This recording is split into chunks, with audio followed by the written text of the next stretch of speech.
السميع العليم من الشيطان الرجيم من همزه ونفخه ونفثه بسم الله الرحمن الرحيم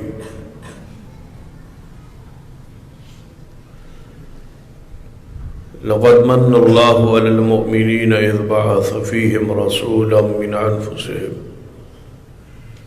يتلو عليهم آياته ويزكيهم ويعلمهم الكتاب والحكمة وإن كانوا من قبل لفي ضلال مبين رب اشرح لي صدري ويسر لي أمري واحلل عقدة من لساني يفقهوا قولي رب زدني علما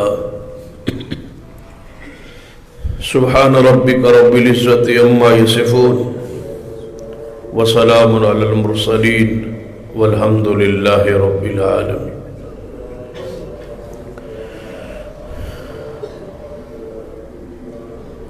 حضرات،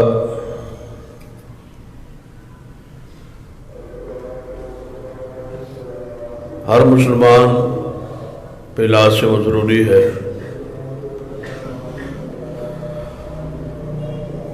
کہ وہ محمد رسول اللہ صلی اللہ علیہ وسلم کے مقام، حیثیت اور شان کو جانے اور پہچانے۔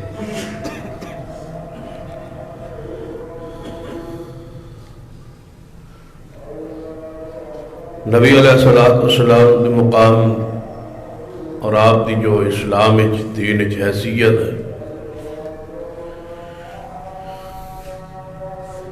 اس کی کامل آگاہی مومن کو حاصل ہونی چاہیے۔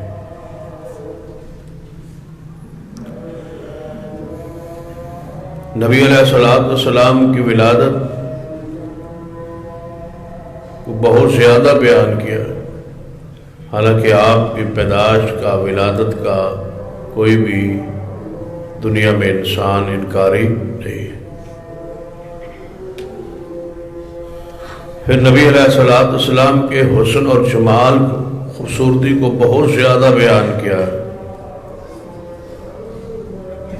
حالانکہ آپ کے حسن دا، خوبصورت ہونے دا کوئی بھی انسان انکاری نہیں۔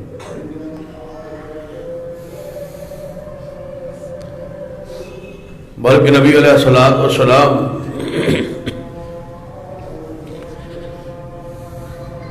دی ولادت پاک کو لے کے 40 سال تک، اعلان نبوت تک،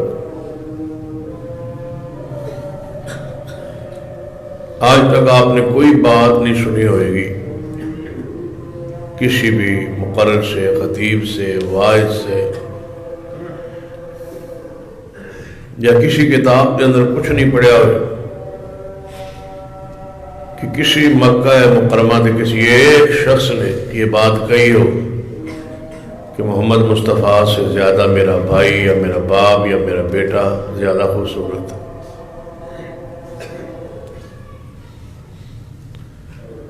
اپنے تھے یا بیگانے تھے، اس بات پہ اتفاق تھا کہ محمد مصطفیٰ جیسا حسین مکہ میں کوئی نہیں۔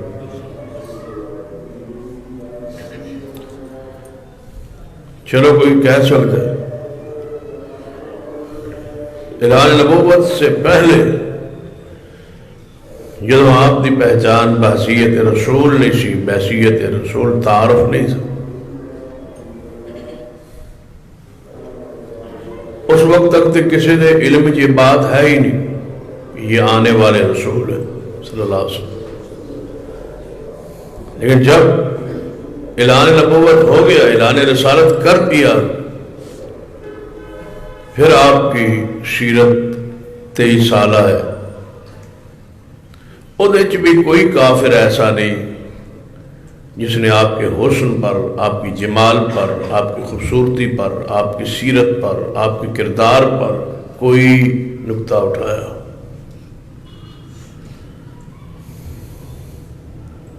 سب کو اتفاق سی کہ حسین یہی ہے، جمیل بھی ہے، صادق بھی ہے، امین بھی ہے، یہ ساری چیزیں حقائق ہے جس کا کوئی شعور انکار نہیں کر سکتا۔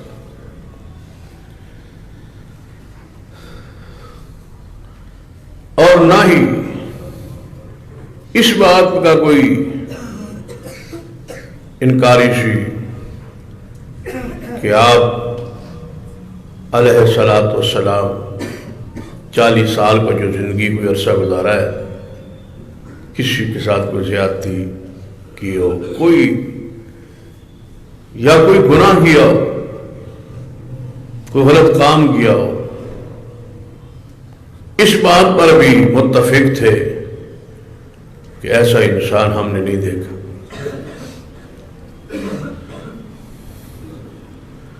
لیکن جس بات پہ اختلاف ہوا، جھگڑا ہوا، انکار ہوا، وہ صرف آپ کی مقام رسالت پر ہے۔ افسوس اس بات پہ کہ آج بھی سارے معاشرے پیغمبر علیہ السلام کی زندگی کے وہ پہلو بیان بہت سے آتا ہے جن پر اتفاق ہے، کافروں کو بھی مسلمانوں کو، اور جو آپ کی اصل حیثیت مقام شان ہے کہ آپ اللہ کے رسول ہیں اور رسول کا مقام کتنا بلند ہے، اس پر آج بھی بہت کم توجہ اور کم پہچان ہے۔ جتنی نافرمانی ہے، جتنی معاصی اور گناہ ہے، جتنا فسق اور فجور ہے سارے معاشرے میں، ہماری قوم میں، اس کی بہت ساری وجوہات ہوں گی، لیکن سب سے بنیادی اور بڑی وجہ یہ ہے کہ اس قوم نے، اس معاشرے نے، اس امت نے اپنے رسول کے مقام کو نہیں پہچانا کہ آپ کا اور امت کا تعلق کیا ہے، ہماری اور آپ صلی اللہ علیہ وسلم کا جو رشتہ ہے، تعلق ہے، محبت ہے، عقیدت ہے، اس کا کوئی تقاضا کیا ہے۔ اس موضوع پر ضرورت ہے کہ اس قوم کے ہر بندے کو یہ بات سمجھائی جائے کہ محمد مصطفیٰ صلی اللہ علیہ وسلم کا مقام اور شان کیا ہے۔ کچھ لوگ تو غلو کا شکار ہو گئے اور آپ کو الوہیت کے مقام پہ لانے کی کوشش کی، لیکن جو اصل پہچان تھی وہ بھی ان سے دور رہے اور ان سے وہ پہچان کھو گئی۔ یہ نبی علیہ السلام کی محبت، عقیدت، پیار اس مقام الوہیت پہ لانے کی کوشش ہے اور جاری ہے، لیکن جو مقام رسول ہے، مقام رسالت ہے، پھر اس کی طرف توجہ بہت کم۔ بلکہ ہمارے ایک شیخ تھے، وہ بڑی پیاری بات کہتے ہیں، فرماتے ہیں کہ تقلید کی جو وجہ ہے، کیوں تقلید اس معاشرے میں آئی، اس کی وجہ بھی یہی ہے کہ اس قوم نے مقام رسول کو نہیں پہچانا صلی اللہ علیہ وسلم۔ اور فرمایا کرتے ہیں کہ جب رسول رحمت صلی اللہ علیہ وسلم کی شان میں غلو اتنا کیا کہ ان کو مشکل کشا، حاجت روا اور اللہ کے مقام پر آ کے کھڑا کر دیا، تو اب اطاعت کے لیے، اتباع کے لیے جو مقام تھا، جو حیثیت تھی رسول اللہ صلی اللہ علیہ وسلم کی، آپ تو اوپر چلے گئے، آپ تو مقام الوہیت پہ پہنچا دیا گیا، تو وہ جگہ، وہ منصب اب ان ظالموں کو خالی نظر آیا کہ وہ تو مشکل کشا ہیں، حاجت روا ہیں، مقام الوہیت پہ ہیں، اب اطاعت کی کس کرے، اتباع کس کی کرے۔ تو فرمایا کرتے سر پھر وہاں اماموں کو آ کے کھڑا کر دیں، پھر ان کو اٹھا لیا، چلو اس سیٹ کو پر تو کرے، اس مقام پہ آ کے اماموں کو بٹھا دیا اور محمد مصطفیٰ صلی اللہ علیہ وسلم کو مقام الوہیت دینے کی کوشش۔ اور ایک طبقہ ایسا بھی پیدا ہو جو نبی علیہ السلام کو صرف ایک مملکت کے سربراہ کی حیثیت دی، جس طرح ایک ملک کا صدر ہوتا ہے، بادشاہ ہوتا ہے، امیر ہوتا ہے، ایسے رسول اللہ تھے۔ ان کے اوقات، ان کے فرامین ان کی قوم تک اور ان کے زندگی تک محدود تھے، آج ان کی کوئی وہ حیثیت نہیں ہے کہ آپ کی اتباع اور پیروی ہو. نعوذ باللہ. انہوں نے مقام شان کم کر دی اور ایک گروہ نے شان کو بڑھا دی. تو ضروری ہے، حتیٰ کہ بہت سارے لوگ ملحدین ایسے بھی پیدا ہو چکے ہیں جو کہتے ہیں رسول کی ضرورت کیا ہے. قرآن ہمارے پاس محفوظ ہے، موجود ہے، کتاب آسمانی موجود ہے، تو کیا ضرورت ہے محمد مصطفیٰ صلی اللہ علیہ وسلم. تو یاد رکھیے، اس فکر کو اپنے ذہن و دماغ میں بٹھائیے کہ کوئی قوم رسول کے بغیر دنیا میں رہے یہ ناممکن. ان کا رسول ہونا ضروری ہے، اور ہر امت کے لیے رسول اللہ نے ضرور بھیجا ہے. رسالت سے اس قوم کو، اس دنیا کو اللہ نے خالی نہیں رکھا. رسالت اللہ کی رحمت ہے، اللہ کے انعامات میں سے انعام ہے، اور اللہ کے احسانات میں سے ایک احسان ہے کہ لقد من اللہ علی المؤمنین اذ بعث فیہم رسولا من انفسہم.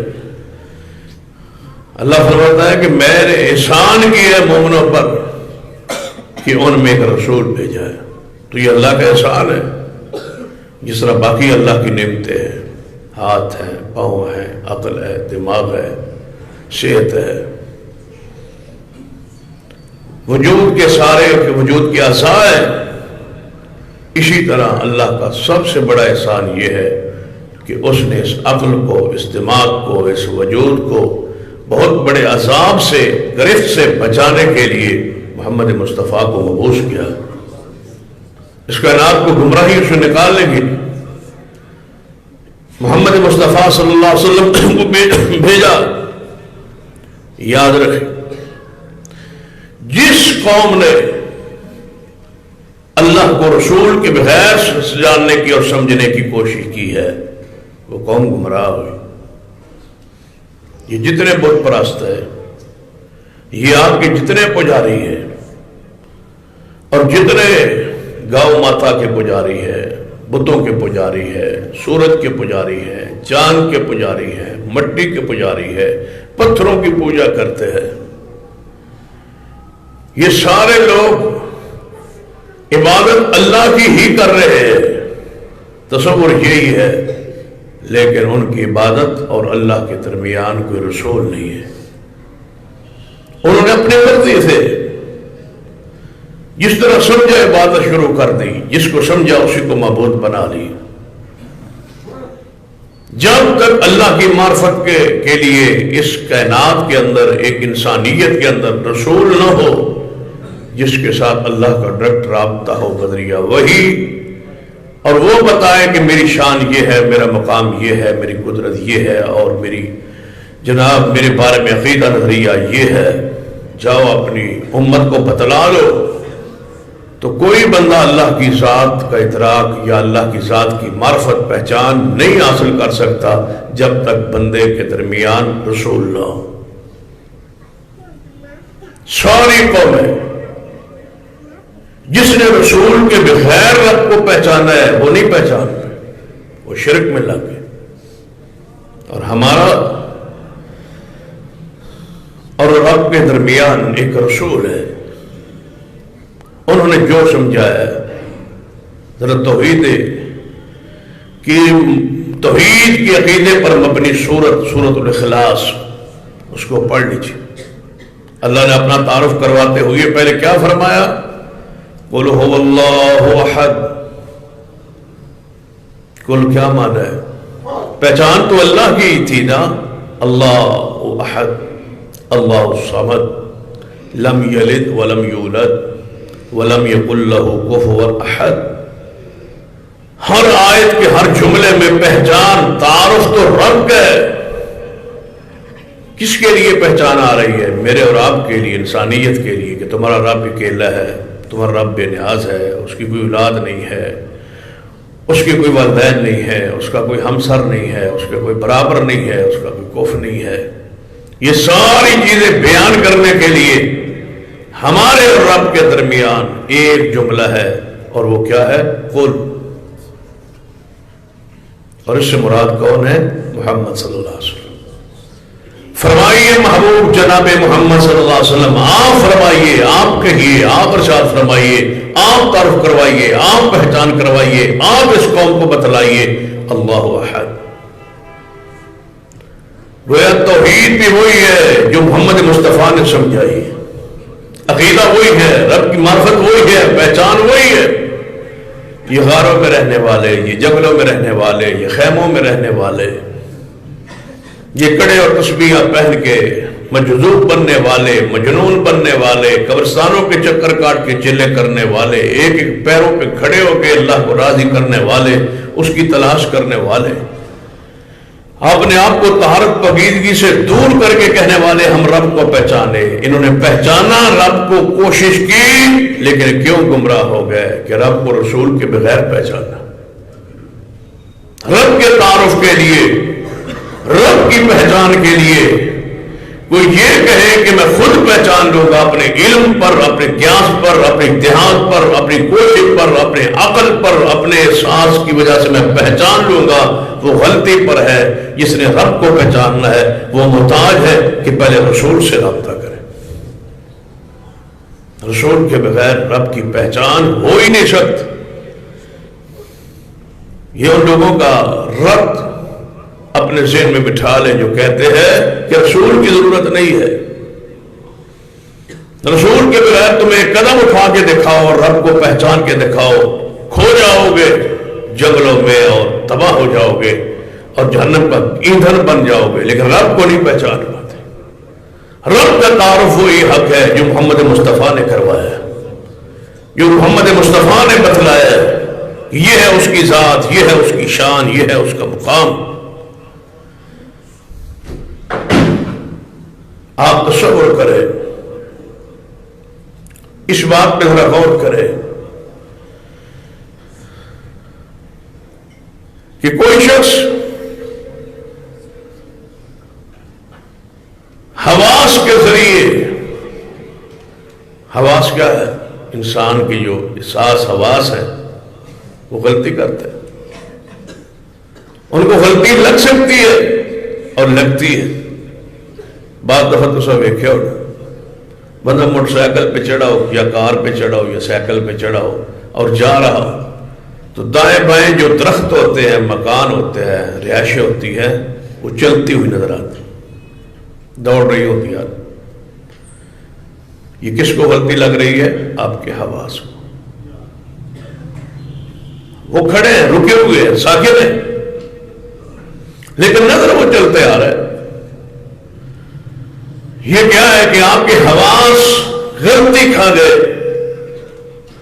اس حواس کو یقین کس نے دلایا کہ چل آپ رہے ہیں، چل آپ کی گاڑی رہی ہے، وہ چیزیں رکی ہوئی ہے، آپ کے حواس غلط ہے، غلط دیکھ رہے ہیں، غلط آپ محسوس کر رہے ہیں. کس نے سمجھایا؟ عقل. عقل اللہ نے بخشی جس کے ذریعے اس کے حواس نے غلط سمجھا تو عقل نے سمجھایا کہ نہیں یہ بات درست نہیں ہے جو آپ کے حواس کہہ رہے ہیں. عقل یہ کہہ رہی، عقل روک رہی ہے، عقل راہ راست پہ رکھ رہی ہے. جب حواس غلطی کھا جائے تو عقل سمجھاتی ہے، اور جب عقل غلطی کھا جائے تو اللہ کا رسول سمجھاتا ہے. اس عقل کو قائم رکھنے کے لیے، اس عقل کے ادراک کے اندر چیز کی ادراک پیدا کرنے کے لیے محمد مصطفیٰ کی ضرورت. جنہوں نے عقل کے ساتھ سمجھا دین کو، شریعت کو، مسائل کو، عقائد کو، نظریات کو، آج وہ دنیا میں داخل ایسی وہ دلدل میں پھنسے ہوئے ہیں جہاں سے نکلنا ناممکن ہے. معجزات کا انکار، حشر کا انکار، قیامت کا انکار، جزا و سزا کا انکار، قبر کے عذاب، کیفیات کا انکار، فرشتوں کا انکار، جنات کا انکار، معجزات کا انکار، قیامت والے دن سر پہ چلنے کا انکار، جہنم کی حالت کیفیت کا انکار، اعمال کو تولنے کا انکار. یہ ساری چیزیں عقل کی بنیاد پر انکار ہے، اور ہمارا عقل صحیح سمت میں چلایا ہے اور ہم قائم ہیں اپنے ایمان عقیدے پر، تو یہ کس کی برکت، کس کی محنت ہے؟ محمد مصطفیٰ صلی اللہ علیہ وسلم۔ وَإِنْ قَالُوا مِنْ قَبْلُ لَفِي ضَلَالٍ مُبِينٍ۔ اس عقل کو راہ راست پہ رکھنے کے لیے رسول کے بغیر گزارا نہیں ہو سکتا۔ رسول ضرورت ہے، رسول انسانیت کی مجبوری ہے۔ رسول کے بغیر زندگی ادھوری ہے، زندگی نہیں ہے، حیوان ہے رسالت کے بغیر۔ اگر انسان کو انسان بنانے والی چیز ہے تو وہ محمد مصطفیٰ صلی اللہ علیہ وسلم، یا اس طرح سمجھے کہ آنکھ اللہ نے دے دی ہے، اس کی نعمت ہے، اس کا انعام، اور اس آنکھ کے اندر دیکھنے کی صلاحیت اللہ نے بخش دی ہے، لیکن پھر بھی آنکھ سے باوجود اس کے اللہ نے آنکھ دے دی ہے اور صحیح بھی ہے، درست بھی ہے، دیکھتی بھی ہے، لیکن ساری چیزوں کے باوجود آنکھ ایک وقت آتا ہے کہ آنکھ دیکھنے سے انکار کر دیتی، نظر ہی نہیں آتا آنکھ کو، رات ہو اندھیرا ہو۔ آج بھی آپ جا کے اندھیرے میں بیٹھ جائیں، دن کے روشنی میں اندھیرے میں کہیں چلے جائیں، کمروں کے اندر چلے جائیں، آنکھ ہے، دیکھنے کی قوت بصیرت بھی موجود ہے، لیکن آنکھ کو کچھ نظر نہیں آتا۔ اس آنکھ کو دیکھنے کے لیے کسی خارجی روشنی کی ضرورت ہے، سورج ہو، ٹیوب ہو، بلب ہو، لائٹ ہو، وہ خارجی نور سامنے آئے گا تو یہ آنکھ دیکھ پائے گی۔ اسی طرح عقل جو ہے یہ اس میں سمجھ کی قوت ہے، لیکن بعض دفعہ عقل اندھیرے میں چلی جاتی ہے، اس کو خارجی کسی نور کی ضرورت ہے، اور اس نور کا نام محمد مصطفیٰ صلی اللہ علیہ وسلم۔ یہ عقل راہ راست پہ نہیں رہ سکتی۔ قَدْ جَاءَكُم مِّنَ اللَّهِ نُورٌ وَكِتَابٌ مُّبِينٌ يَهْدِي بِهِ اللَّهُ، وہ نور محمد مصطفیٰ صلی اللہ علیہ وسلم پر آنے والی کتاب، وہ شریعت، وہ نبوت، وہ رسالت، وہ پیغام، وہ ہمارے لیے نور ہدایت، تاکہ ہماری عقل تابع رہے۔ یاد رکھیے، انسان کی بقا کے لیے، انسان کی انسانیت کی بقا کے لیے اللہ کے رسول کی ضرورت۔ ہر وہ بندہ جو رسول کو بغیر زندہ رہنا چاہتا ہے وہ اپنے ایمان کا محاسبہ کرے، اور ہماری زندگی کا بہت سارا حصہ، دوستو اس بات کو ذہن میں بٹھا لو، ہماری زندگی کا بہت سارا حصہ رسول کے بغیر گزر رہا ہے۔ ہم رہنمائی نہیں دیتے محمد مصطفیٰ صلی اللہ علیہ وسلم سے، اپنی خوشی میں، اپنی غمی میں، اپنے معاملات میں، اپنے کاروبار میں، اپنے لیل و نہار میں، اپنی سیرت و کردار میں، اپنے لباس و ذوق میں ہم رسول سے رہنمائی نہیں لیتے، اس لیے ہم گمراہی کا شکار ہیں۔ ہماری رسالت سے رہنمائی نماز تک، روزے تک، حج، زکات تک، مسجد تک محدود ہے، اس کے علاوہ ہم آزاد رہنا چاہتے ہیں۔ یاد رکھنا یہ آزادی نہیں ہے، یہ ایسے اندھیرے ہیں جس کا کوئی کنارہ نہیں ہے، اور اس اندھیرے میں پھنس جاؤ گے، اپنے آپ کو جاڑ بیٹھو گے۔ اگر دامن اپنا بچانا چاہتے ہو تو آ جاؤ محمد مصطفیٰ کے دروازے پر، اور آپ کی اطاعت پر، آپ کی سنت پر، آپ کی حیثیت کو مانو، آپ کی ضرورت کو جانو۔ کاش دیکھ لیجیے، انسان کی فطرت ہے یہ شہوت میں، غضب میں، غصے میں مرو، مغلوب، اس پر ساکھ شہوت غالب آ جاتی ہے یا مغلوب ہو جاتا ہے۔ بتاؤ، شہوت کو، جذبات کو، غصے کو، تمہارے جلال کو، تمہاری اس فطرت طبیعت کے اندر جو نفس ہے امارہ، جو بھاگ رہا ہے تمہیں گناہوں پر، بتلاؤ اس کے آگے کون بند باندھ سکتا ہے؟ ایک ہی ہے جسے رسول کہا جاتا ہے، جو تمہاری طبیعت کو نارمل کرے، تمہیں ترغیب بھی دے، تمہیں ترہیب بھی دے، تمہیں ثواب کی خبر بھی دے، عذاب کی بھی خبر دے، جو تمہیں دنیا سے تعلق توڑ کے آخرت کے فکر پیدا کرے، اس کے لیے ضرورت کس کی ہے؟ رسول کی صلی اللہ علیہ وسلم۔ رسول نہ ہو تو یاد رکھیے انسان جو ہے وہ درندہ ہو، شہوت کے لحاظ سے، جذبات کے لحاظ سے، گناہ کے لحاظ سے، فسق و فجور کے لحاظ سے۔ پڑھ لیجئے صحابہ کرام کی کیفیت، حیثیت، رسول سے پہلے کیفیت پڑھے، رسول کے بعد کی کیفیت پڑھے، پہلے کی حالت کیفیت پڑھ لیتی۔ صحابہ کرام اسلام سے پہلے کیا تھے؟ قرآن پاک جامعیت پہ غور کرے، وَإِنْ كَانُوا مِنْ قَبْلُ لَفِي ضَلَالٍ مُبِينٍ۔ عرب کے معاشرے کی جو کیفیت تھی محمد مصطفیٰ سے پہلے، اس پر علماء نے کتابیں لکھی، بڑی بڑی کتابیں لکھ ماری ہیں۔ یہ حالت تھی مکے والوں کی، یہ حالت تھی عرب والوں کی محمد مصطفیٰ سے پہلے۔ قرآن نے صرف ایک جملہ کہہ کے ساری کتابوں کی جو حیثیت تھی اس کو دری کوسے میں ایسے وہ بند کیا، وَإِنْ كَانُوا مِنْ قَبْلُ لَفِي ضَلَالٍ مُبِينٍ۔ فرمایا وہ کھلی گمراہی میں تھے، بس اب عقیدہ پڑھے، ایمان پڑھے، کردار پڑھے، ہر لحاظ میں وہ کھلی گمراہی میں تھے۔ اس سے بڑی گمراہی کیا ہوتی ہے کہ مکان کی چھت پر جھنڈا لگا ہوا ہے کہ ہمارے گھر میں جوان عورتیں ہیں، جس کا دل کرے آ جائے۔ یہ ہے محمد مصطفیٰ سے پہلے کی کیفیت۔ اور بعد کی کیفیت کو پڑھ لے، سیدنا مرشد رضی اللہ تعالیٰ کو پڑھے، وہ عورت جو زمانے کفر میں، زمانہ جاہلیت میں دوستی تھی، تعلق تھا، گندے تعلقات تھے، آج رات کی روشنی، چاند کی روشنی میں وہ پہچان کے دعوت گناہ دیتی ہے۔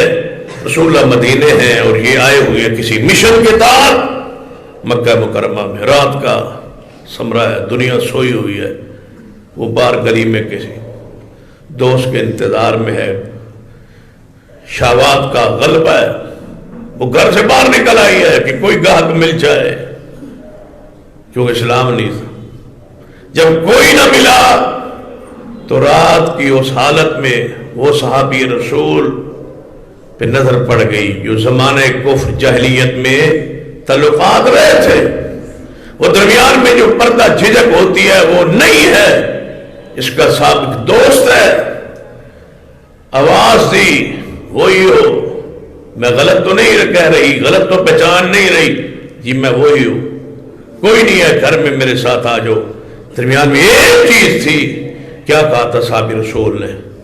کیا وہ نعت اب راتیں یہاں نہیں گزرتی، اب راتیں سجدوں میں گزرتی۔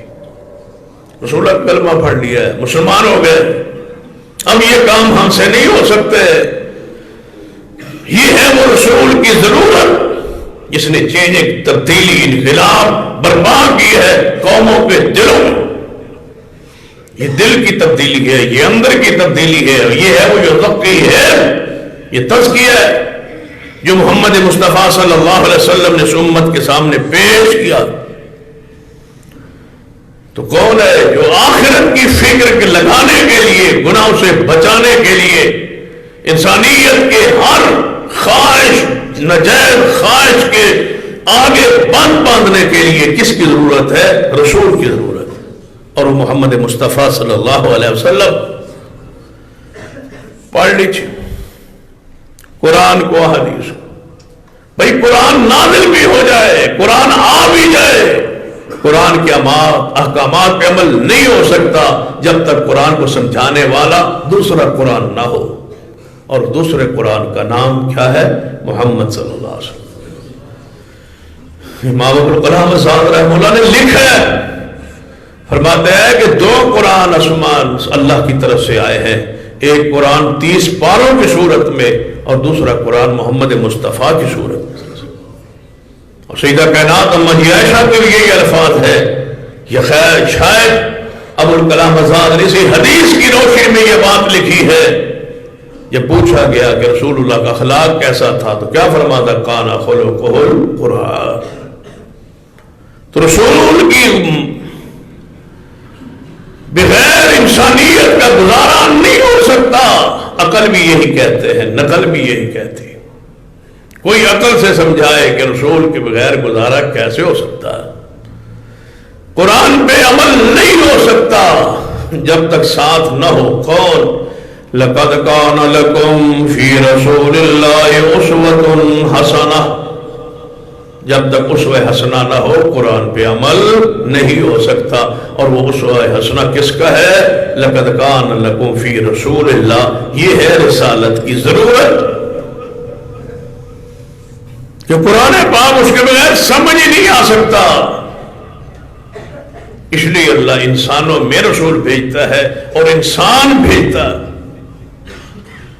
قرآن کی اس آیت میں اشارہ کیا ہے؟ لَقَدْ مَنَّ اللَّهُ عَلَى الْمُؤْمِنِينَ إِذْ بَعَثَ فِيهِمْ رَسُولًا مِّنْ أَنفُسِهِمْ. اللہ نے اہل ایمان پر احسان کیا، رسول بھیجا اور انہی میں سے، انہی کی جنس میں سے بھیجا. کسی اور جنس سے آتا تو نمونہ نہ بنتا. جنوں سے آتا ہمیں کون سمجھاتا، فرشتوں سے آتا ہمیں کون سمجھاتا. فرشتوں اور رسول بن کے آ جاتا ہمیں کون سمجھاتا. شادی کیسی کرنی ہے، غمی کیسے کرنی ہے، حاجت پہ کیسے جانا ہے، کیسے بیٹھنا ہے، کون سمجھاتا. فرشتے ان چیزوں سے پاک ہیں. بشر کو رسول بنا کے بھیجا تاکہ کرتے جائیں اور دنیا کو کہتے جائیں کہ اسلام مشکل نہیں ہے، اسلام آسان. میں نے عمل کر کے دکھا دیا ہے تمہیں. ایک ایک چیز پر اگر رسول نہ ہوتے، نمونہ نہ ہوتا، سیرت ہمارے لیے حجت نہ ہوتی تو لوگ کہتے ہیں اس اسلام پر عمل ہو ہی نہیں سکتا، یہ اتنا مشکل ہے.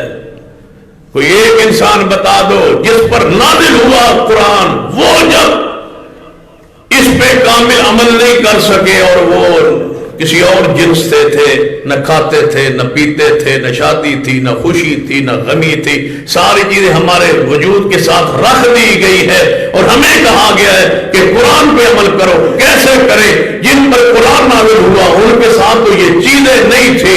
اللہ نے سارے بشری تقاضے مصطفیٰ کے ساتھ رکھ کے سمجھایا کہ اس دین پر عمل آسان ہے اور میں محمد مصطفیٰ نے کر کے دکھا دیا ہے. لہذا اس کے بغیر تم دین نہیں سمجھ سکتے.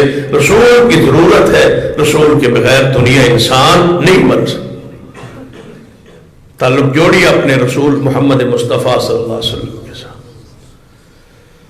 مرضی چھوڑیے، خواہشات چھوڑیے، جو کچھ ہم کرتے ہیں اس کو چھوڑ کے جڑ جائیے کس کے ساتھ؟ محمد مصطفیٰ صلی اللہ علیہ وسلم. آپ کی اتباع، آپ کے مقام رسالت کو جانتے ہو رسول کس مقام پہ کھڑا ہے. ہم جب کہتے ہیں نا رسول اللہ بشر ہے، اس سے مراد آپ کے بارے میں عقیدہ ہوتا ہے کہ آپ انسان نیت میں سے ہیں، بشریت میں سے ہے. اس کا معنی یہ نہیں ہوتا کہ وہ ہم جیسے. بعض لوگ کہتے ہیں کہ اہل حدیث کہتے ہیں کہ رسول اللہ ہم جیسے، ہم رسول اللہ جیسے. استغفر اللہ، لعنت اللہ علی الکاذبین. جھوٹوں پر اللہ کی لعنت ہو. محمد مصطفیٰ جیسا کون ہو سکتا ہے؟ ہم یہ کہتے ہیں کہ آپ بشر ہیں، انسان ہیں، انسانوں میں سے رسول بن کے آئے، لیکن رسول ہیں آپ عام انسان نہیں ہیں. آپ تو اللہ کے رسول، آپ تو اللہ کے چنید ہیں، اللہ کے منتخب شدہ، اللہ سے ہم کلام ہونے والی شخصیت ہے. یہ معنی کس نے تمہیں سمجھایا کہ وہ بشر ہونے میں ہم کہتے ہیں کہ وہ انسان ہے، بشر ہے، اور حقیقت میں وہ اللہ کے رسول. ان کے مقام رسالت کو پہچانی. قرآن پاک پڑھیے، رسول پتہ ہے کون ہوتا ہے؟ وَإِذْ قَالَ رَبُّكَ لِلْمَلَائِكَةِ إِنِّي جَاعِلٌ فِي الْأَرْضِ خَلِيفَةً. رسول اللہ کا زمین پہ خلیفہ ہوتا ہے. رسول کیا ہوتا ہے؟ مَن يُطِعِ الرَّسُولَ فَقَدْ أَطَاعَ اللَّهَ. اللہ فرماتا ہے جس نے رسول کی بات مان لی، اطاعت کر لی، وہ سمجھ لے اس نے اللہ کی بات مان لی. رسول وہ ہوتا ہے جو وہی کچھ کہے اور وہی کچھ کرے جو رب کہے. مَن يُطِعِ الرَّسُولَ فَقَدْ أَطَاعَ اللَّهَ. جب صحابہ کرام نے بیعت کی رسول اللہ کے ہاتھ میں تو کیا فرمایا؟ ان الذین یبایعونک انما یبایعون اللہ. اے محبوب جناب محمد مصطفیٰ صلی اللہ علیہ وسلم فرما دیجئے جنہوں نے آپ کے ہاتھ پہ بیعت کی یہ سمجھ لیں کہ ہم نے رسول کی صرف بیعت نہیں کی، حقیقت میں ہم نے کس کی بیعت کی؟ اللہ کی. یہ مقام کس کا ہو سکتا ہے اتنا اونچا درجہ؟ ایک اور آیت پہ غور کیجئے تو میں رسول کی حیثیت اور منصب سمجھ آئے. فرمایا وَمَا كَانَ لِمُؤْمِنٍ وَلَا مُؤْمِنَةٍ إِذَا قَضَى اللَّهُ وَرَسُولُهُ أَمْرًا أَن يَكُونَ لَهُمُ الْخِيَرَةُ مِنْ أَمْرِهِمْ وَمَن يَعْصِ اللَّهَ وَرَسُولَهُ فَقَدْ ضَلَّ ضَلَالًا مُبِينًا. فرمان لوگوں محمد مصطفیٰ کے مقام کو، شان کو، عزت کو، احترام کو پہچان لو کہ کسی مومن مرد ہوئے یا عورت ہوئے جدوں اللہ کا فیصلہ، رسول اللہ کا امر، اللہ کا امر، رسول اللہ کا امر، اللہ کا حکم، رسول اللہ کا حکم. اندازہ کیجیے اللہ اپنے حکم کے ساتھ کس کے حکم کو جوڑ رہا ہے؟ محمد مصطفیٰ. اذا قضى الله ورسوله امرا، اللہ کا حکم آ جائے، رسول کا حکم آ جائے، ان يكون لهم الخيرة من امرهم، یاد رکھیے پھر تمہاروں اپنی مرضی کرنے کا اختیار نہیں ہے. جب حکم اللہ کا، حکم رسول کا ہو، فرمایا میرا رب کا حکم آئے تو تم اپنی مرضی نہیں کر سکتے، اسی طرح میرے محمد کا حکم بھی آئے تو تم اپنی مرضی نہیں کر سکتے. میرے حکم میں اور محمد مصطفیٰ کے حکم میں کوئی فرق نہیں. بتاؤ اس سے بڑی شان، مقام، عزت، بلندی کیا ہو کہ رب اپنے حکم کی جو اہمیت بیان کرتا ہے وہی محمد مصطفیٰ کی سنت کی اہمیت بیان کرتا ہے. یا ایھا الذین آمنوا اطیعوا اللہ واطیعوا الرسول ولا تبطلوا اعمالکم. خبردار اللہ کی بات مانو، رسول کی بات مانو، اپنے اعمال باطل نہ کرو. کیا مانا؟ جو رب کی بات کو چھوڑ دو گے تمہارے اعمال باطل، اسی طرح میرے محمد کی بات چھوڑ دو گے تو تمہارے اعمال باطل. بتاؤ کتنا اونچا درجہ ہے محمد مصطفیٰ. قرآن پاک کی اور آیت فلا وربک لا یؤمنون فلا وربک لا یؤمنون حتی یحکموک فیما شجر بینہم ثم لا یجدوا فی انفسہم حرجا مما قضیت ویسلموا تسلیما. اے محبوب جی من تواڈے رب دی قسم، تمہارے رب کی قسم. ذرا اندازہ کیجیے اس آیت کی حسن پر، خوبصورتی پر، انداز اللہ کے اس کلام پر. فلا وربک، قسم ہے مجھے تیرے رب کی. کون قسم کھا رہا ہے؟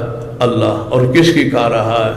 چاہیے تھا نا مجھے قسم ہے اپنی ذات کی، مجھے قسم ہے کہ میں اللہ ہوں، مجھے قسم ہے کہ میں رب ہوں، مجھے قسم ہے اپنی ذات کی. نہیں، انداز کیا ہے؟ فلا وربک، اے محبوب جی مجھے قسم ہے تیرے رب کی. اللہ کس کو کہہ رہا ہے؟ محمد مصطفیٰ کو مجھے قسم ہے تیرے رب کی. اب اللہ خود قسم اٹھا رہا ہے اور کہتا ہے مجھے تیرے رب کی قسم ہے. تو یہاں مفسرین لکھا ہے کہ رب محبوب کی شان مقام کو واضح کرنا چاہتا ہے، فرمانا چاہتا ہے کہ محبوب میں آپ کا رب ہوں اور آپ میرے محبوب ہیں، پیارے ہیں، میں تجھ سے محبت کرتا ہوں محبوب محمد مصطفیٰ. فلا وربک، قسم ہے اس ذات کی جس نے تجھے بنایا،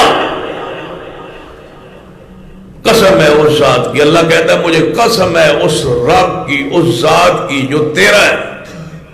قسم ہے مجھے اس ہستی کی جس نے تجھے بنایا ہے محمد صلی اللہ علیہ وسلم. اللہ اپنی بات کو، اپنی ذات کو کس کے ساتھ کہتا ہے؟ تیرے رب، تیرا جو رب ہے نا مجھے اس کی قسم ہے. لا یؤمنون حتی یحکموک فیما شجر بینہم. جڑا بندہ، جڑے لوگ اپنے جھگڑوں میں تمہاری بات نہ مانے، مجھے تیرے رب کی قسم ہے میں اس کا ایمان قیامت تک قبول نہیں کروں گا، نہیں مانوں گا اس کو مومن جو تیری بات کو نہ مانے. معاملہ کل نہیں ہو گیا، ختم نہیں ہو گیا. اللہ فرماتا ہے وہ مومن نہیں، میں منتا ہی نہیں مومن، مجھے قسم ہے تیرے رب کی وہ مومن ہی نہیں جو تیری بات نہ مانے. یا اللہ اگر میری بات مان لے پھر تو مومن ہے نا. اس سے بھی اگلی بات کمال کی ہے، جس نے جاننا ہے محمد مصطفیٰ کی حیثیت، مقام، شان کو، وہ اس آیت کو سمجھے۔ اے میری رب کہتا لقد من اللہ علی المؤمنین اذ بعث فیہم رسولا، اللہ کا احسان ہے تم پر کہ اس نے رسول بھیجا ہے، رسول کی اس حیثیت کو جانو۔ یا اللہ، اگر تیرے نبی کی بات ہم مان لیں پھر تو ہمارا ایمان قبول ہے نا۔ اگلی الفاظ فلا وربک لا یؤمنون حتی یحکموک فیما شجر بینہم ثم لا یجدوا فی انفسہم حرجا مما قضیت ویسلموا تسلیما۔ اے محبوب جی تھوڑی بات من لوے بھی تے مومن نہیں، من بھی لوے نا پھر بھی مومن نہیں۔ جب وہ مانے گا تمہاری بات پھر اس کے دل کو میں دیکھوں گا کہ دل دی گہرائی سے مانی ہے یا اوکے سوکے ہو کے مجبور ہو کے پریشان ہو کے حدیث آ گئی اور مننی پہنتی ہے۔ دل میں تنگی تو نہیں ہے، اگر اس کے دل میں ذرا برابر بھی گھٹن ہوگی تمہاری بات ماننے پر خوشی سے نہ مانی، مجھے قسم ہے تیرے رب کی، پھر بھی مومن نہیں۔ مومن تب ہے جب اندر اس کا ٹھنڈ پہنچے کہ میں نے کس کی بات مانی، محمد مصطفیٰ، دل کھل جائے، شرح صدر ہو جائے، اللہ کا شکر ادا کرے کہ مجھے اللہ نے توفیق بخشی کہ میں اپنے رسول کی بات کو مان لیا، عمل کر لیا، تب مومن ہے۔ نبی علیہ السلام کو اللہ نے اسی لیے تو معصوم بنایا ہے، اسی لیے تو آپ کو گناہوں سے پاک بنایا گیا ہے، اسی لیے تو گناہوں سے پیغمبر کی ذات کو دور رکھا گیا ہے تاکہ میرے نبی کی ایک بات امت کے لیے قانون، حیثیت اس کی ہو، حجت۔ آپ کا ہر قول ہر فعل ہماری حجت کیوں ہے کہ نہ قول میں غلطی نہ فعل میں غلطی۔ یاد رہے یہ پورا اسلام پیغمبر کی عصمت پر، معصوم ہونے پر کھڑا ہے۔ ہاں معصوم نہ ہوتے، انبیاء معصوم نہ ہوتے تو انبیاء کی اطاعت ہر معاملے میں واجب نہ ہوتی۔ ہر بات نبیوں کی واجب کیوں ہے ماننا؟ اس لیے کہ ہر نبی کی ہر بات حق، سچ، درست ہے، غلطی سے پاک۔ وہاں غلطی کا تصور ہی نہیں ہے، اتنے پاکیزہ ہے، ان کی فطرت نیکی میں ایسی ڈھل گئی ہے۔ اور بعض علماء نے لکھا ہے کہ گناہ معصوم ہونے کا یہ معنی نہیں ہے کہ گناہ پر ان کو قدرت نہیں ہوتی، طاقت نہیں ہوتی، اختیار نہیں ہوتا۔ ایک تو ہوتا ہے نا اللہ اختیار ہی نہیں دیتا کہ گناہ وہ کر سکتے ہی نہیں، جس طرح فرشتے ہیں ان سے ایسا ہو ہی نہیں سکتا۔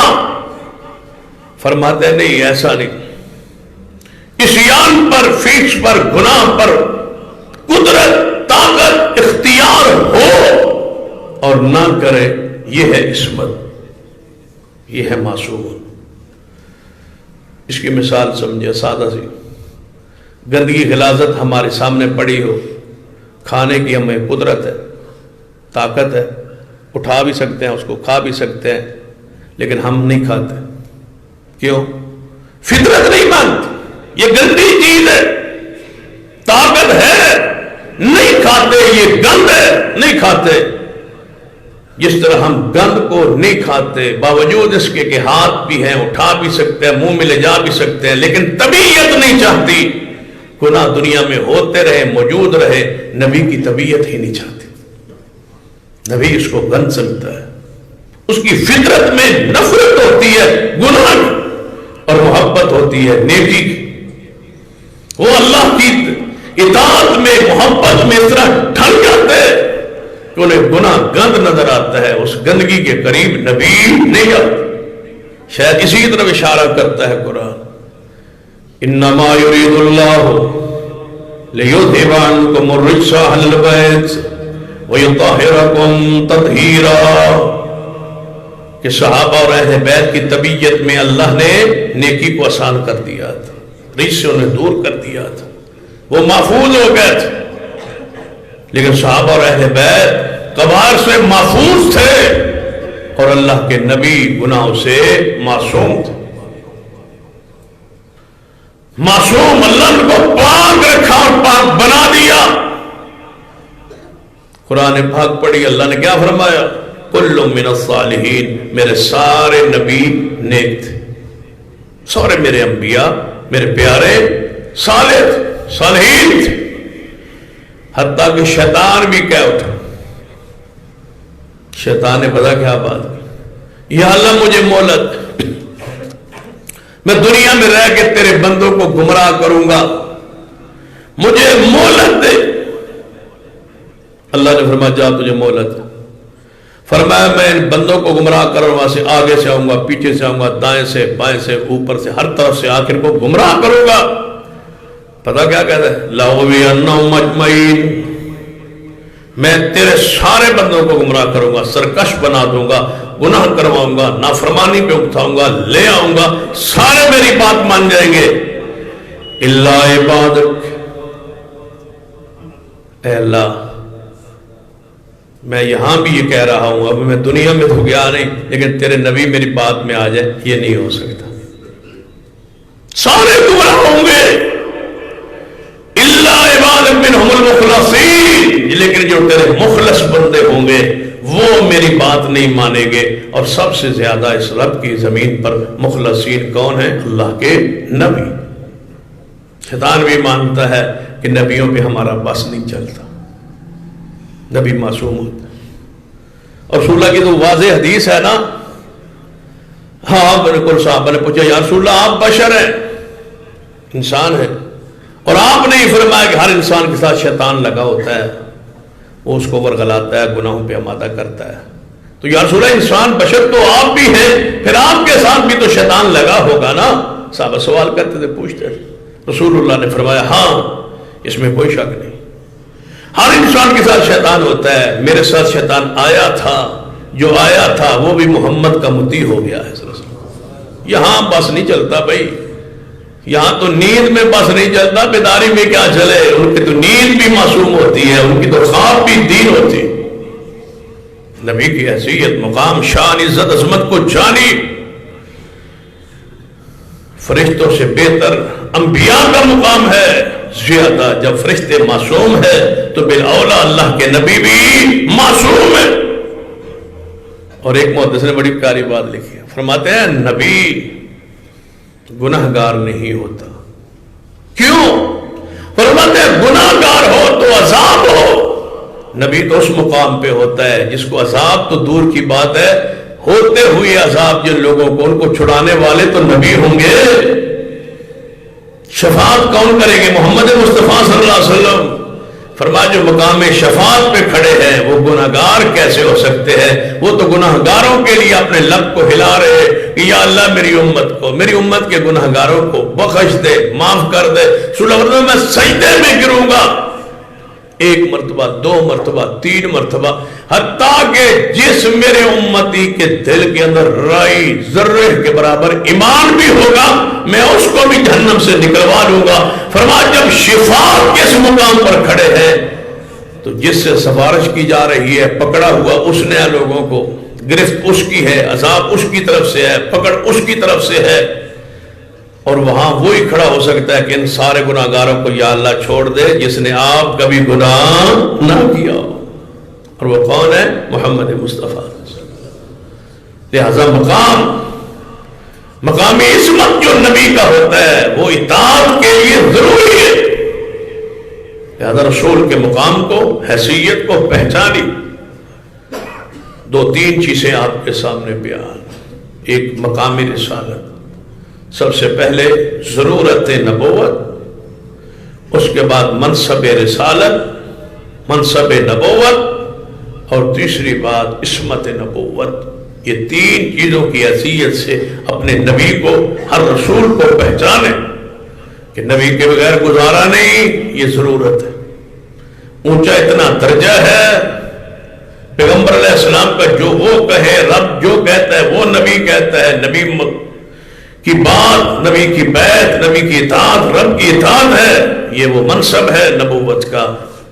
اور قسمت یہ ہے کہ ہر بات آپ کی واجب الاطاعت ہے، کیونکہ کبھی آپ کی کبھی کوئی بات غلط نہیں ہوئی، اس لیے کہ وہ معصوم ہے۔ اس حیثیت سے رسولوں کو پہچانیے، اسی حیثیت سے رسولوں کا ادب احترام اکرام کیجیے اور ایمان لائیے، اور اس پر ایمان میں جب اس حیثیت سے پہچان کے ایمان لاؤگے تو اس میں پھر بہار بھی ہوگی، لذت بھی ہوگی، سکون بھی ہوگا، اور اطاعت میں چاشنی ہوگی، اور رسول اللہ کی محبت میں اضافہ ہوگا، اور اس محبت میں آپ کو سکون نصیب ہوگا کہ میں کس کی بات مان رہا ہوں، محمد مصطفیٰ صلی اللہ علیہ وسلم، میں کس کے تابع ہوں۔ پھر آپ کو کوئی ڈیزائن، کوئی فیشن، کوئی چیز، یہ ساری چیزیں پتہ کیوں ہماری اولادوں میں، ہمارے بچوں میں، ہمارے قوم میں اس وجہ سے ہے وہ رسول کو نہیں پڑھا، کافروں کو پڑھا ہے، رسول کو نہیں پڑھا، کافروں کو پڑھا ہے، کافروں کو دیکھا ہے، سیرت رسول کو پڑھا ہی نہیں ہے، سیرت رسول کو جانا ہی نہیں ہے۔ وہ سمجھتے ہیں کہ کفار کے نقل پر چلنے میں آزادی ہے اور بہت موج ہے اور مزہ ہے اور سکون ہے۔ اللہ کی قسم اندھیرا ہے۔ اس رب کی زمین کی روشنی محمد مصطفیٰ کی سیرت، بس باقی سب کچھ اندھیر نگری ہے، اندھیرا ہے۔ روشنی کون سی ہے؟ محمد مصطفیٰ کی سیرت۔ سیرت میں روشنی، سیرت میں نور ہے، سیرت کو اپنائیں، سیرت کو پڑھیں، سیرت کا مطالعہ کریں، اسی کے اندر خیر ہے، اسی کے اندر بقا ہے، اسی کے اندر آنے والی نسل کی حفاظت ہے، وگرنہ اندھیروں میں پھنس جاؤ گے، اولادیں بھی، ہم بھی، قوم ساری کی ساری اندھیروں میں پھنس جاؤ گے۔ نولہ ما تولی ونصلہ جہنم وساءت مصیرا۔ اللہ سے دعا ہے اللہ ہمیں اس پیغمبر کی مقام کو، شان کو، عزت کو، وقار کو سمجھ کے اور ان کی اطاعت کی توفیق بخشے۔ اقول قولی ھذا واستغفر اللہ لی ولکم ولسائر المسلمین وآخر دعوانا الحمد للہ رب العالمین۔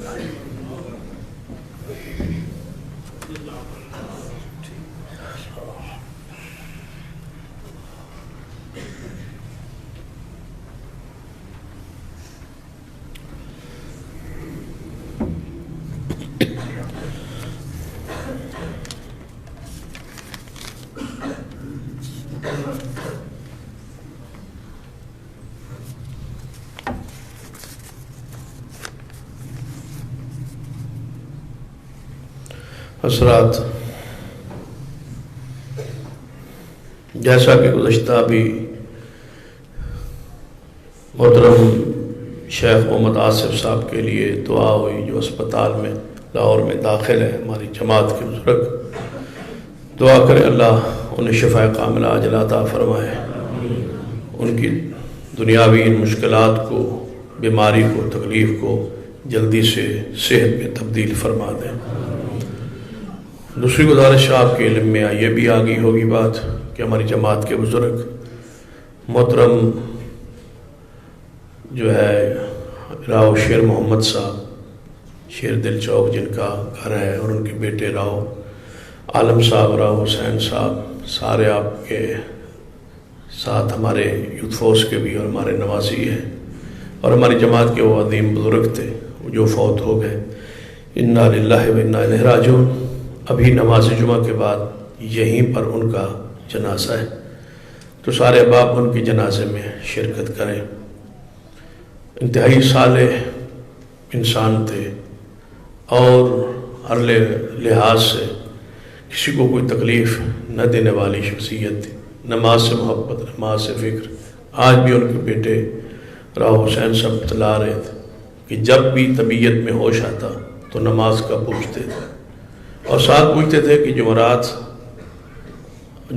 جمعہ کب آئے گا، کیونکہ حدیث میں ہے نا کہ جو جمعرات جمعے کو فوت ہو جائے اللہ اس کو قبر کے عذاب سے بچا لیتا، تو وہ پوچھتے تھے ہوش میں آنے کے بعد، جب کوئی طبیعت میں سکون ہوتا کہ جمعرات جمعہ کب آ رہا ہے تاکہ مجھے موت اس دن آئے، تو دیکھ لے اللہ تعالیٰ نے عین جمعے سے والدین موت دی اور ابھی جمعے کے بعد آپ جنازہ پڑھے۔ یہ ان کی خواہشات تمنا تھی، اللہ تعالیٰ نے ان کی پوری کر دی۔ اللہ ان کے اگلے رستوں کو آسان کر دے، ان کی مغفرت فرما۔ اور نصیحت تھی، اور مجھے جب کہتے ملتے تھے تو یہ کہتے میرا جنازہ آپ نے پڑھانا ہے، تو اللہ تعالیٰ ہم سب کو توفیق بخشے کہ ہم ان کے جنازے میں سارے شرکت کریں گے۔ نماز جمعہ کے بعد یہیں فوری جنازہ ہوگا، تو سارے احباب ان کے جنازے میں شرکت کریں۔ اور خلوص دل کے ساتھ ان کے لیے دعائیں کریں۔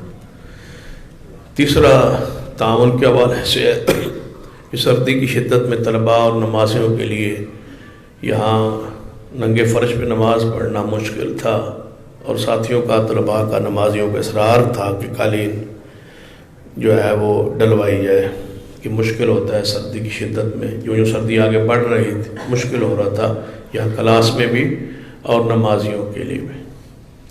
تو یہ ہم نے فیصلہ کر لیا اور کل اس کو ڈلوا لیا، بغیر پیسوں کے اس کو ڈلوا دی۔ یہ تقریباً 7 لاکھ کی قالین ہے اور تقریباً 2.25 لاکھ کی پار جو ہے وہ صفیں تیار ہو رہی ہیں سین کے لیے۔ تو یہ تقریباً 9.25 لاکھ کا عطیہ ہے، صدقہ ہے، خیرات ہے، جو ہم نے کر دیا ہے آپ کے تعاون کی امید پر۔ تو میں نے یہ کہا ساتھی کو کہ آپ ڈلوا دیں، جمعے والے دن انشاءاللہ جو ہے وہ ساتھیوں سے گزارش کریں گے، اور امید ہے کہ یہ ٹارگٹ ہمارا پورا ہو جائے گا۔ تقریباً ہمارا جو ایک اس کے لیے مسلح ہے یہ تقریباً 2000 کے قریب ہے، 1800-1900 کے قریب ایک اس کا ہے مسلح۔ تو آپ ان کو گن لیں، دیکھ لیں، اگر ہر آدمی اپنی جگہ کو خاص کر لے، ایک جگہ اپنے مسلح کی اپنی نماز کے لیے وقف کر دے، اس کے لیے پیسہ تب بھی ہے۔ ایک صف کا بھی اسی تقریباً 60 سے میرے اندازے کے مطابق 60 یا غالباً یہ مسلح تو نہیں ہوگا، 1800 غالباً فٹ ہے، 1800 روپے 1900 کا فٹ ہے یہ، تو اس حساب سے 60-70 ہزار ایک صف کا بنتا ہے۔ تو میں آپ سے گزارش کروں گا، یہ 13 صفحے ہے، حساب خود کر لیں، تو اس کے مطابق ایک صف کا ساتھی اگر ذمہ اٹھا لے تو 13 صفحے ہے۔ اگر آدھی صف لے لیں آپ کی مرضی ہے، اگر ایک مسلح لینا ہے تو فٹ اس کے نکال لیں، اس کے مطابق جو ہے وہ ساتھی تعاون کر دیں آج ہی، جو جمعہ کے بعد، جنازہ کے بعد، تاکہ ہم اس کی قیمت جو ہے وہ بر وقت ادا کر دیں۔ مجھے امید ہے کہ آپ انشاءاللہ محبت فرمائیں انشاءاللہ۔ تعاون میں یہ نہیں چاہتا تھا پہلے مانگوں پھر مانگنے کے بعد جو ہے تو یہ ہو سکتا 2-3 مہینہ مانگتے ہی رہتے، تو ہم نے بچھوا دی ہے اور کہا دیا ہے ساتھیوں کو کہ آپ کو پیسے ہم دے دیں۔ تو امید ہے مجھے انشاءاللہ آپ ہمارے اس حسن ظن پہ پورا اتریں گے انشاءاللہ۔ اپنے لیے یہ مسجد میں ایک جگہ جو ہے وہ خاص کر لیں گے، یعنی ایک جگہ آپ، نماز آپ کی ہے نا، عبادت آپ کی ہے۔ اجاز صاحب کی 50,000 روپے اس میں کی تعاون بھی اس مد میں آئے۔ آپ سارے اب آپ محبت فرمائیں، کوشش کریں کہ نماز کے بعد، جنازہ کے بعد، ٹھیک ہے جنازے کے بعد آپ چونکہ واپس جائیں گے، یہاں بیٹھ کے اعلان جس طرح پہلے ہم اکثر کرتے ہیں وہ تو نہیں ہو سکتا، مناسب نہیں لگتا۔ ہماری جماعت کے بزرگ اتنے عظیم بزرگ ہمارے فوت ہوئے ہیں، اللہ ان کی جنت میں درجات بلند فرمائے، لیکن اسی انداز میں صدقہ و خیرات جو ہے یہ انشاءاللہ ان کی بھی مغفرت کا ذریعہ اور سبب بنے گا۔ تو آپ سے گزارش ہے کہ اس میں بھرپور حصہ ڈالیں، اللہ توفیق عطا فرمائے۔ آئندہ جمعے آپ آئیں گے تو انشاءاللہ بارسین میں بھی اچھی صفیں جو ہیں وہ اسپیشل بن رہی ہیں سین کے لیے، وہ بھی تو اللہ تعالیٰ وہ بھی انشاءاللہ ڈلی ہوں گی، تو اب آپ اس کے لیے محبت فرمائیں۔ ان الحمدللہ، میں لگتا 10,500 ہی آ گیا 10,000۔ ان الحمدللہ، اللہ قبول فرمائے، اللہ ہر قسم کی پریشانی بیماری سے محفوظ رکھے۔ سارے احباب جو ہے وہ کوشش فرمائے۔